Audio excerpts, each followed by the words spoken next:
Welcome to ANN In Depth. In this week's episode, we're going to be talking about a very important thing that all of us are dreaming of.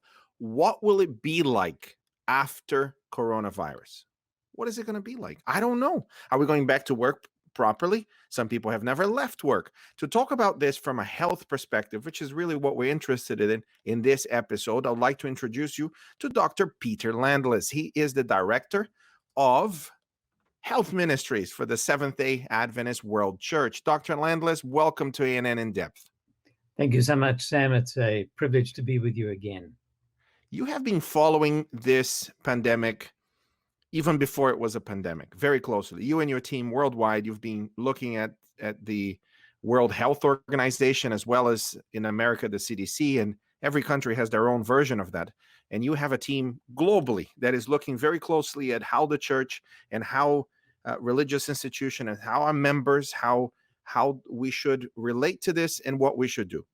And as you follow this through, do you see any hope of reopening anytime soon and going back to some level of normal? You have the penchant to ask the most difficult questions. We start with the most difficult first, then it gets easier afterwards.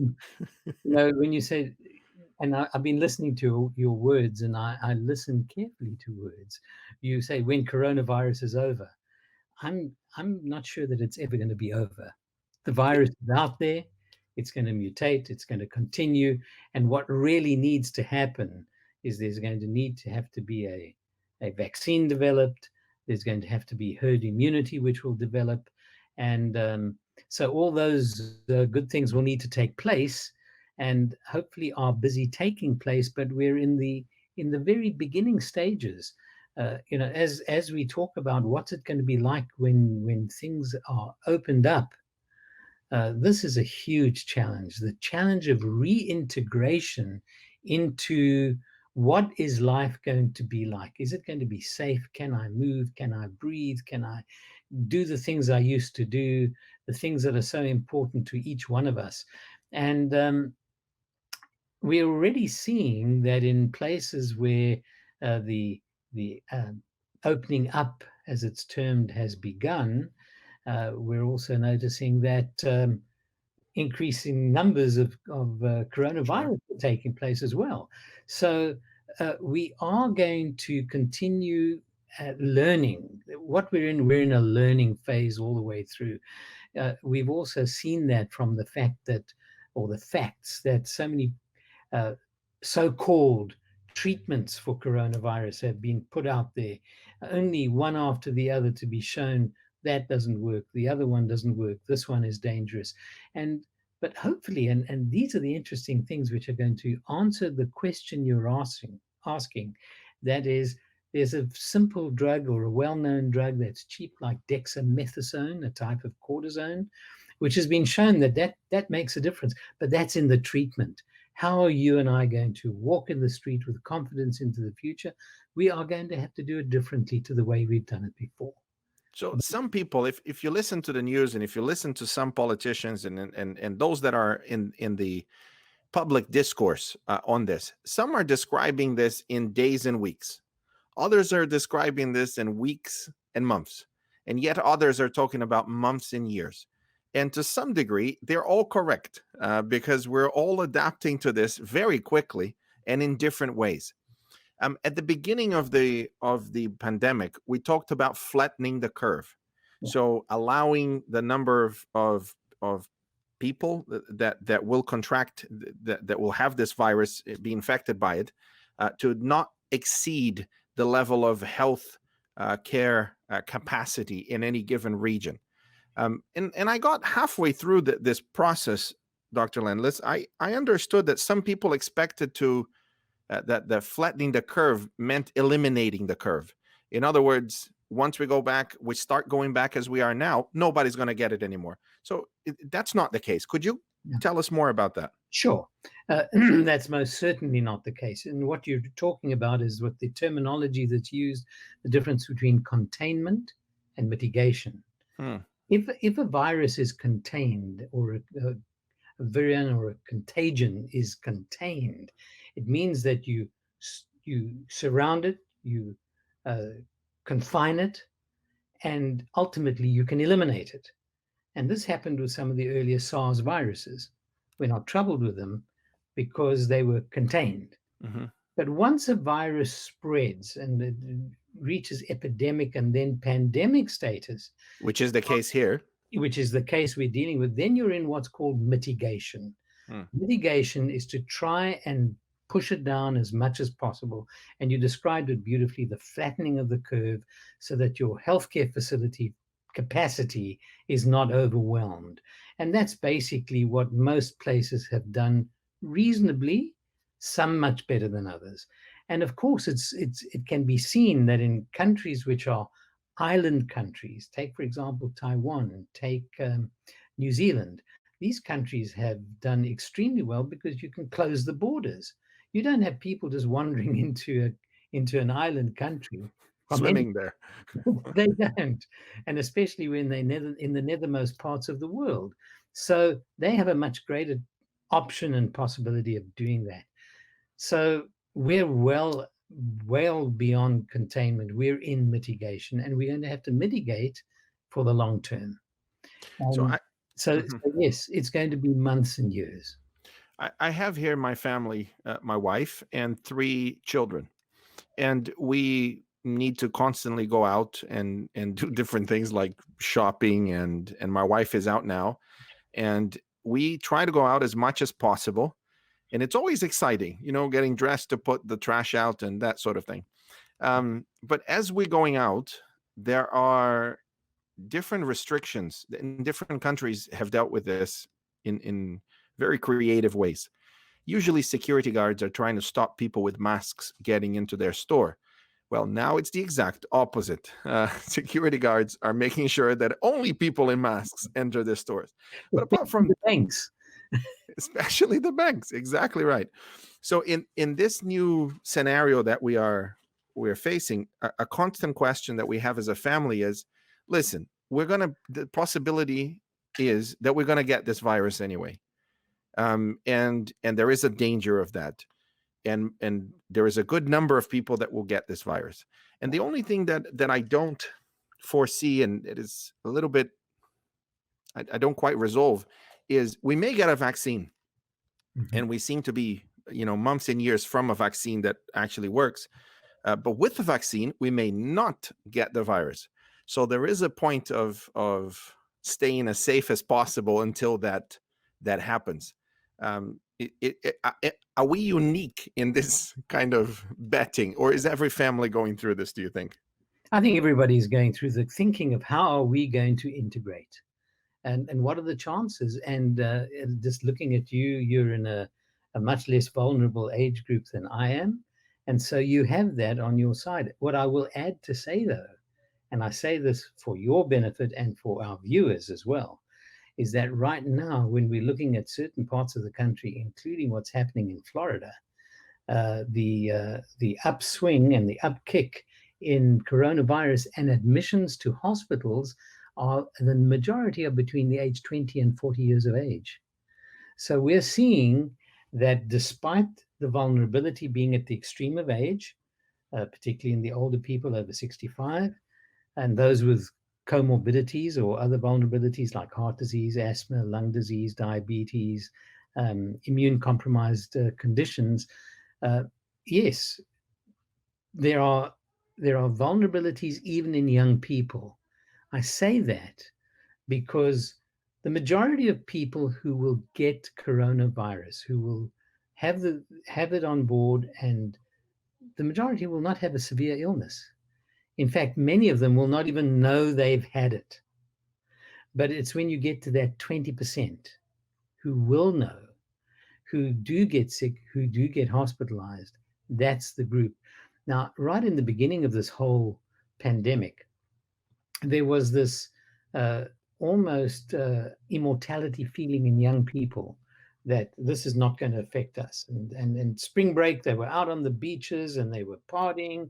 And Dr. Tedros Ghebreyesus, who is the Director General of the World Health Organization, made a specific plea to young people, but he could be saying it to everybody. Mhm. The decisions you make could save the life of someone else. So these precautions which we put in place, wearing a mask, washing our hands, keeping social distance, those things, and etiquette and sneezing into your sleeve and so on, all those things should continue to be practiced. And the reason being is I must care about you, not only caring about myself. Why do you think I have one of these? I used to use a mask in the operating room all the time, in the cath lab, and working with patients, and loved wearing it under those circumstances because I was convinced there was a very strong purpose for using it. I use it now, even when I go on my walks, because I have a very strong purpose for using it. Not that it's my first choice, but I care about you. So I don't want to be the one who infects you. And it so happens that the evidence is beginning to mount up that in areas where masks are used in public, they've been able to get the virus under control much more quickly. So yes, you're absolutely right in saying, well, let's get out as much as possible. Let's get out and do things. Do that responsibly. One of the tragedies that has come in the wake of the tragedy of George Floyd's death has been the needed, but also the very compressed protests with people being in a press together. And it's something which has needed to take place, but it also has created an exposure for super spreading of the virus. Well, one's got to look at the cost benefit ratio of anything. And it's essential to speak out against issues which are so unjust. It also is going to bring about an understanding a little more. And I think that some of the upkicks we're seeing in parts of the United States may partly be related to that.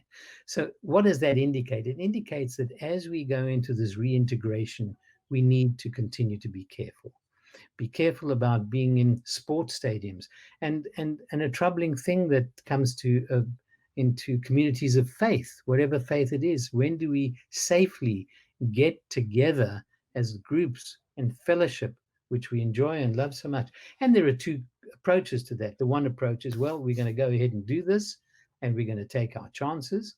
Some are going to say, well, we'll use the masks, and some will say, we're not going to church or to mosque or to temple or wherever it may be.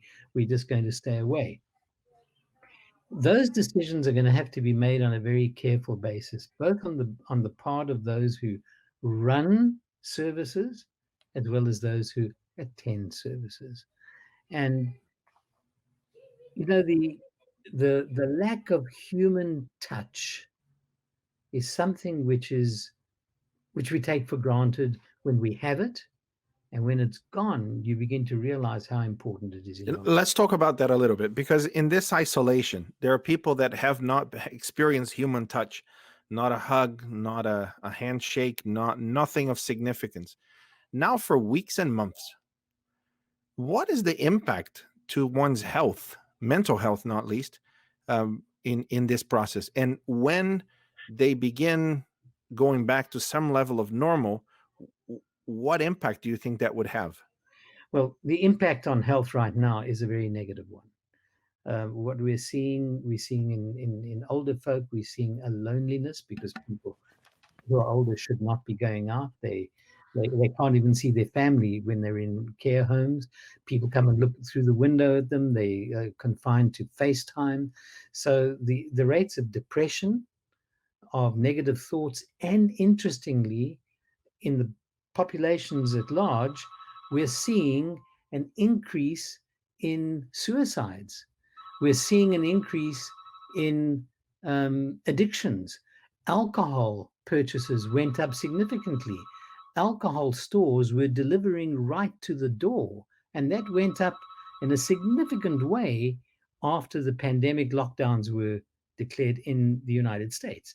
The other countries have taken the way, and I know that in South Africa, for example, they banned alcohol altogether. Of course, the stores ran out of pineapples because everyone's making pineapple alcohol. But and the recipes were being shared on the internet, but people were resourcefully trying to make it up. Once alcohol vendors were reopened, suddenly the rate of injuries went sky high again because alcohol came into the scene again. But the addictions, the loneliness, the depression, the thoughts of negativity have all multiplied significantly. When it reopens, I think we're going to have to be careful as we move forward and do this responsibly to one another. You know, there's a bubble. In your home, you were describing there's you, your wife, your three boys. That's your bubble. And we feel quite safe in it. Yeah, and you live together, you feel safe in it, you hug each other, you chase each other, hopefully in a kind way, and you do all those good things together.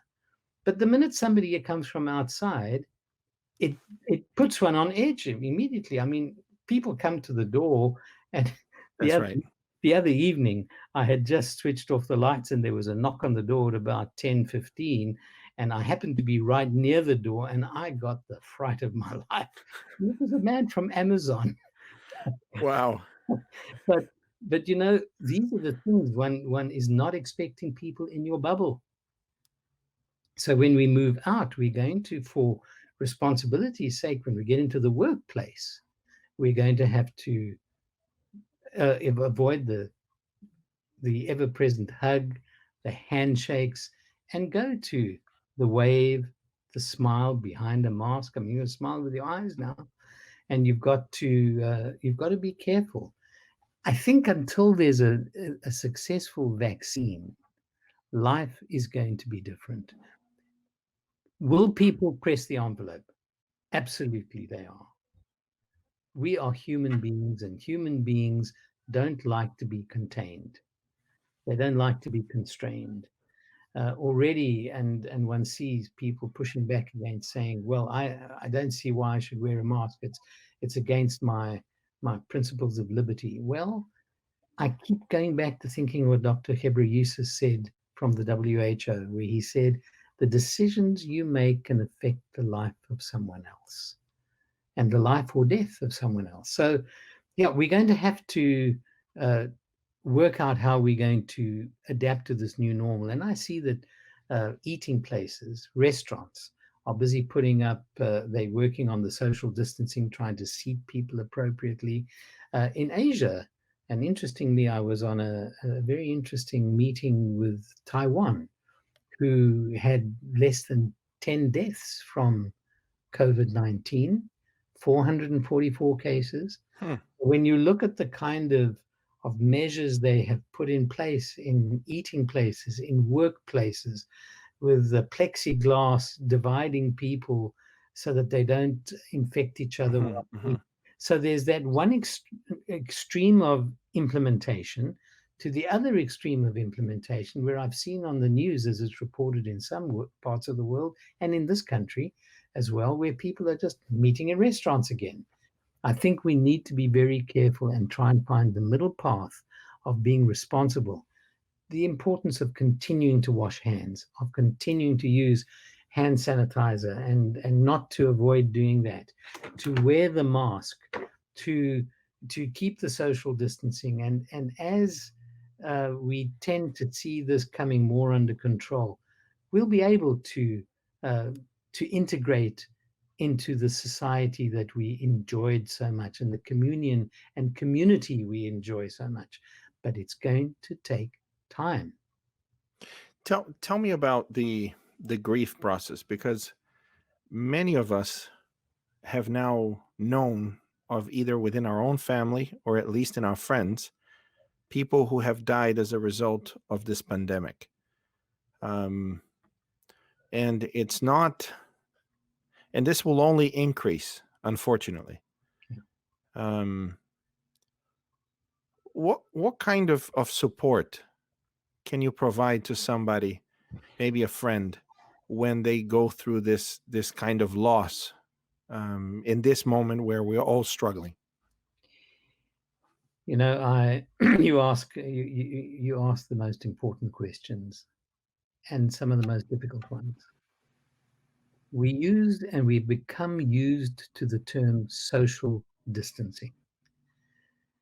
I really wish we would, and I'm not going to urge to change that term because people will then throw the whole idea out. I would like it to be understood as physical distancing. But what we should not do, we should not socially isolate. Hmm. And that means that we have these things: smartphones, we can text, we can communicate, we can call.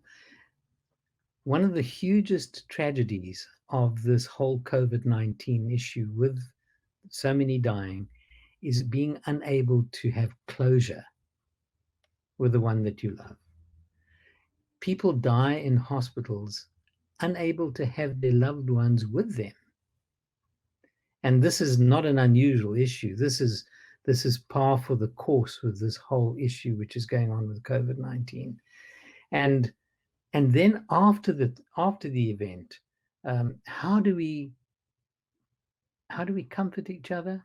We need to communicate with each other. We need to call. We need to write. We need to continue that contact. One of the hugest problems in the grieving process is leading up to the funeral. There is a flurry of people making contact and letting you know they care and they are sorry, and that's all totally sincere and well intended. And there's a steady drop off of that within the first week, 2, 3 weeks, until after the month or so is over. People sit on their own, looking at the telephone, wondering if it'll ever ring, wondering if there'll ever be a note. I've, and this is maybe too much information, but what I've gone to is writing to people maybe a month after the event. When the flurry of cards is over, then you get and start making the contact. Send the flowers then. Send the bowl of fruit then. Make the communication when people are trying to get used to being an orphan, being a widow, being a widower, being without the one that you loved so much. And this issue of closure is important, but also the continued communication, and that places a tremendous responsibility on each one of us. Not to say, well, I hope those friends will do it. I need to be the friend who picks up the phone to do it. It's interesting that there is also a feeling of, I don't want to remind them of their loss a month or 2 or 3 afterwards. I don't want to be the one that reminds them that they lost someone. So I'm not going to get in touch. Well, this is a very bad process in thinking, because nothing will help them forget.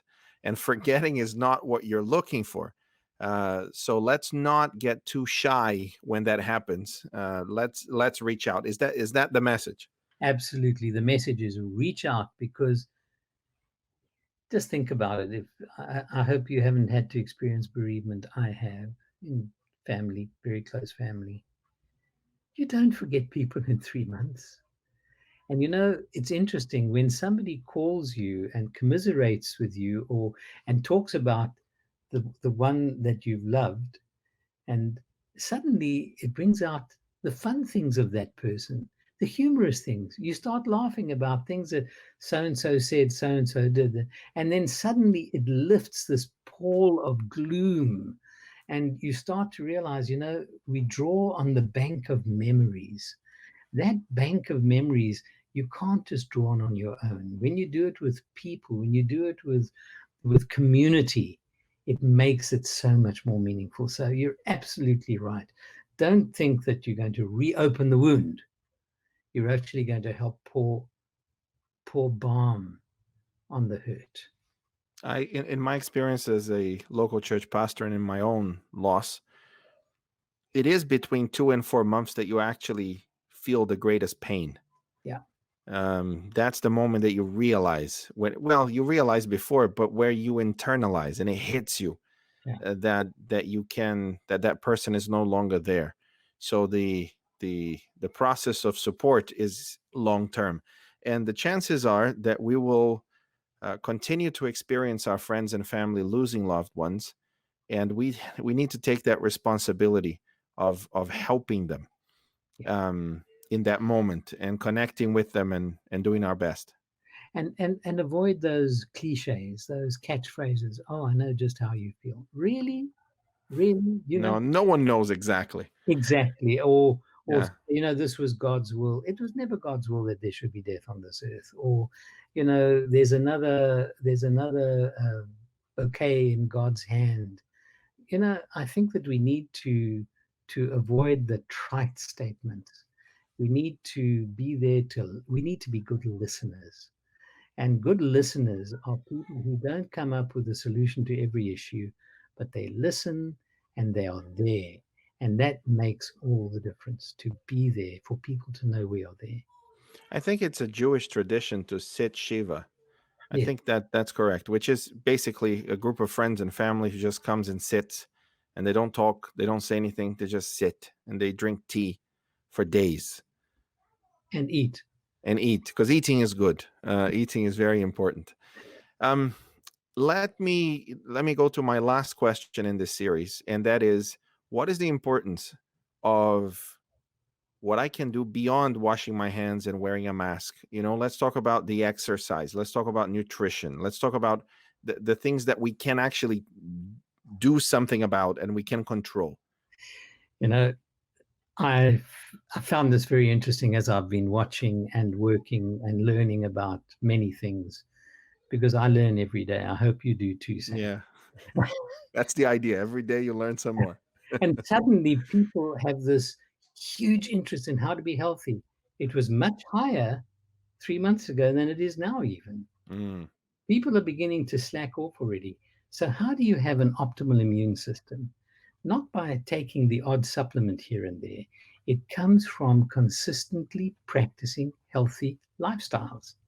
And that includes getting regular sleep, adequate rest and sleep. That is critical. 7 to 8 hours every night. That's essential.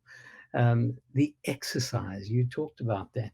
What I'm interested to see is that even here in my neighborhood, over the last 3 months, because I haven't been traveling, when I walk, whenever it's reasonable outside, I like to walk outside. Hmm. Now my neighbors are starting to walk, and one of them said to me the other day, they said, "Wow, we want to be like you." I said, "You've got no ambition, my friend." But it's fun to see that happening. To see that happening, people. So we need to do it every day. We need to do the walking. We need to do and the careful eating. Eat a healthful diet with lots of fresh fruits, vegetables. Try and keep it balanced, uh, and predominantly plant-based diet without question is the most healthy, with all those antioxidants, making sure we get those. Your plate should look like a rainbow of colors, with the reds, the beetroots, the yellows, the peppers, the carrots, and so on. All of those things coming together, a rainbow of food. I'm And hungry. You just made me hungry. I love it. and then to avoid all these snack foods. It's interesting. Many of the big wholesalers are now sending out their catalogs, and one came to our home yesterday. I opened it up. On the first 3 pages, their marketers are right spot on. What are they putting? All the junk food. People are going to sit watching TV and eat that. Avoid that stuff. Really avoid it. It's junk. And when we come to looking at nutrition, exercise, rest, keeping a body mass index, one's weight, at a time like this, it's interesting how um, people say they should have a mask in the house all the time, and one doesn't allow you to eat as you walk past. We need to be careful, because maintenance of a healthy weight is important in general health maintenance. And what has been shown, and just last night I was seeing in another medical report, a health literature report, which points out the lower the blood pressure, the more healthy it is. How do you get a lower blood pressure? We're talking about people who have so-called normal blood pressure. Well, you've got to avoid the excessive salt, all those processed foods, all the added salt that are placed on all the nuts and the chips and the crisps and so on that we eat so readily. Plus, also, we need to do the appropriate exercise. So that exercise of 30 minutes a day, does it have to at least 30 minutes? Does it have to be in one sector that you do it from 10:30 to 11 or 6:30 to 7? No, you can do it in 10-minute intervals at 3 times a day. You can do it that way. And so but it's got to be done. It's got to be intentional. We were built, we were designed for movement. Trust in God. To have a faith can help you to cope health wise because we are holistic beings. Then we take water. It's interesting. I'll never forget, and I know time is of the limit, but I was sitting in a restaurant in Geneva, and the waitress came and said, "What can I get you to drink?" I said, "Do you have anything sugar-free?" And he stretched himself up and he said, "Yes." He said, "We have water." And I thought, that's not the question I asked you. But he asked me that question 13 years ago. Mhm. I have never forgotten it because since then I determined absolutely he's right. Drink water. You don't need to drink all the fruit juices, all those other things. If you want fruit, eat fruit.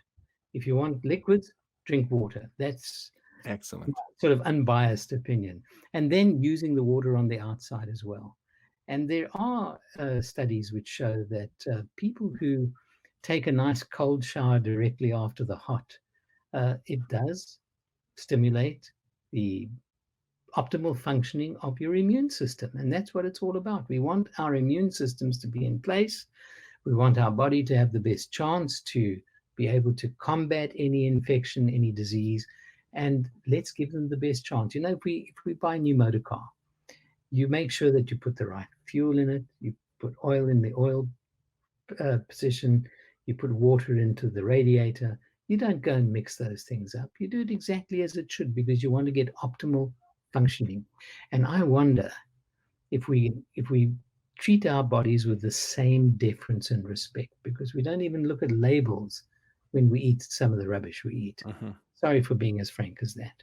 That's all right. Maybe we see ourselves as a beat up old car rather than the flashy new one. Well, I have news for you. This beat up old car got a message on my phone the other day when I was walking, and it said, "You will not get messages while you are driving." That's excellent. That made my day. So, you know what? We can all move as much as we can. We need to be focused. We need to say, there's still life in the engine. Let's keep it going the best we can. There is a concept of taking care of yourself as if you are somebody um, that you care for or somebody that you love, Yeah. and this is a very profound thought, and I think it was Jung who pointed that out. That most people don't take care of themselves because they don't think they're worth taking care of, and there is a point to that because I I've known you for 4 years, and I really like working with you, but I don't really know you.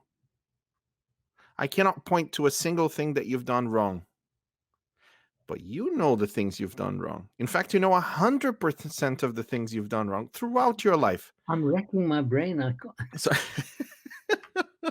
so when I look at that in myself, I wonder. Hold on, I the people like me because they don't really know who I truly, honestly am throughout my life. So when I was 13, I did this. When I was 15, when I was 17, when I was 20 something, when I was 30, I know that list. So it's easy for me to say, yeah, others may be great, but you're not. And I know that myself. The ability to forgive or to accept forgiveness that God gives me, the ability to see myself as somebody who is worth taking care of, is something that is really profound and very difficult to do. And there is even a brand called L'Oreal who capitalizes on this because their tagline is "because you're worth it." Yeah. Right? So you're worth it, so therefore you should wear this brand. And how can we keep ourselves true to that? I'll give you another indication of this. There was a research that showed that people are more likely to give the medicine, prescribed medicine, to their pets than to themselves. So people are, and there's something wrong about that. So they go to a doctor gives them the medicine. They're less likely to follow through with the whole treatment the doctor gave them than they are to follow through with what the vet told them to do with their pets, which shows that they seem to love their pets more than they love themselves. That makes no sense, but it's the data. So how can we not fall into that pitfall and be, yeah, more intentional, more, I don't even know what the word is. How can we help with that? You know, I think that is fine. You've touched again on an absolutely burning point. And how I understand this is, what is my self-talk? How do I say, oh, you're just worthless, you've messed up again, uh, you're behind with work, or you didn't get that finished, or you had a wrong thought, or whatever it might be. And when you were saying about what we are worth, it's like the little kids turn around and say, I must be something because God does not make any junk. I must be worth something because God doesn't make junk. And each one of us is precious in His sight. And we have been purchased with His blood and with His life. And I think that for me gives me the worth. Nothing in my hands I bring. It's purely what He has made and what He has given us. And so that option, that opportunity, I can either be self-denigrating, run myself down and be negative, or I can, and particularly at a time like this, when there is loneliness, when there is heartache, when there is severance from workplaces, when there are financial difficulties, that is the time when really the negativity tends to come and take over. And then we have to realize and say, I have been created in the image of God. That gives me worth. He has not only made me, He has redeemed me. That wonderful story of the boy who had the boat that got lost. Hmm. And he had this boat that he was sailing on the river, and it sailed away from him, and he couldn't catch it and get it. And eventually he was walking in the neighboring town, and he saw in the window of a store his boat, Mm. which he had made and built with his father. He saw his boat, and he knocked, and he went in and he said, "Sir, I'd like that boat. That's my boat." And the owner of the store said, "Sorry, it's not. It's my boat. I purchased it, but you can buy it if you want it." And the little boy asked, "Well, how much?" He got the price. He left dejected, but he was determined, and he cut lawns, he did errands, he did work, and he saved up the money, went back, purchased the boat. Created and redeemed. And he said to the boat as he walked out of the store, he said, "You are twice mine. I made Wow. you and I bought you back." And that gives me worth, gives you worth. It's not the mask, not these masks. We all wear masks all the time. Hmm. Exactly what you say. Hi, Sam. Hi, Peter. Good to see you. Oh, great. And I think to myself, and I'd say this when we talk about you, say, what a nice guy. What a great guy. Gives a great lesson and everything, and articulate. But you are worth the world because that's what God gave for you. Hmm. And to remember that, to remember as we deal with ourselves in our own hearts, and as we in the quietness. I have a very good friend who you know well, Torben, the psychiatrist. He talks about the importance of reflecting, something which we don't always do as we should, to just reflect, to think. And when we come into these situations, it's good for us to reflect, to think about the value God places on us and the opportunity we have to live the fullness of life. We can do all the good eating, the good exercising, the drinking of the water, the sleeping, and do it all as a checklist. But if it's not holistically brought together in that whole being that has the purpose for what we have been created, it's not going to amount to what it should and what it could.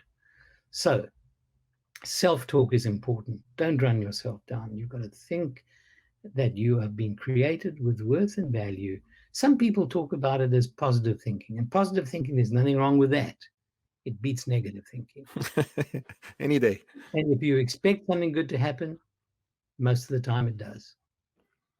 Dr. Landless, let me ask you to say a word of prayer for those that are listening as they're contemplating going back to work. Others are looking for work. Others are grieving. Others are just unsure of what will happen. Can you say a prayer for those that will come across this video on YouTube and will need a word of hope and inspiration, please? Sure. Our gracious Heavenly Father, we come to you just as we are and pray that you will not leave us that way. We come to you realizing that we are frail, fragile, feeble human beings. But thank you that you have made us in your image, that you have made us with purpose. And at times like this particularly, there are many who are grieving, who are struggling, who have lost work, who are facing financial challenges. Father, we commit each one to you. You have promised to be with us when we walk through the valley of the shadow of death. You have promised to be with us and never to leave us nor to forsake us. You have also promised that you came to give us life and that we may have it to the full.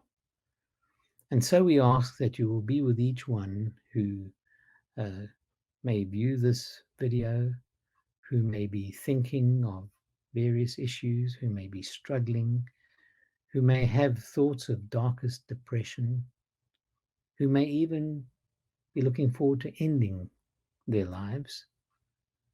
We pray, Father, that your Spirit will envelop them, your arms of love will enfold them, they will sense your nearness. We all need that. And that you will be real in our lives. And so we look forward to the time when this pandemic will be a piece of the history books, where we will look back on it and say, that was an interesting and challenging time of life. But until that time, we thank you that you have promised to be with us, that your right arm will uphold us. We praise you and thank you. In Jesus' name. Amen. Amen. Dr. Peter Landless, thank you very much for joining us. You've been watching ANN In Depth, and that's it for this week. Next week, we come back with another great topic and great guests who are going to help us think through this situation and the future. I'll see you next week.